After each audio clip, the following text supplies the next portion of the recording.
నిప్పుల మంట మండుతోంది, కాలుడి గజ్జల గంట మోగుతోంది, పగల పొగల సెగరగిలను మూడే కాలం వచ్చింది. చుక్కలు నెలకు రాలిపోయే వేళ, దిక్కులు అన్ని పేలిపోయే వేళ, సింగపు నడకల సింగారి రూపాల మృత్యువు వచ్చింది. మనే తన కళ్ళు చూసి సూర్యుడే చిన్నబోగ, చలరేగే వేగం చూసి సెలయే అదిరిపోగ, చుట్టుకలే కోసి కోసి నెత్తుటేళ్లు పారిస్తుంది, లోకాలని భయంతోటి పలికిపోగా.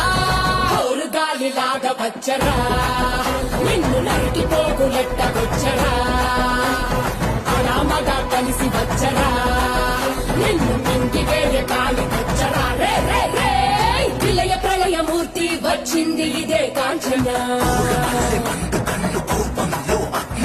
మరణ మృదంగం మయ్యని చీల్చవచ్చే కాంచన. చేసిన సభను ముగియు వరకు రెప్పలకేది కునుకు కునుకు అదిలిస్తే నిన్నే బెదరు.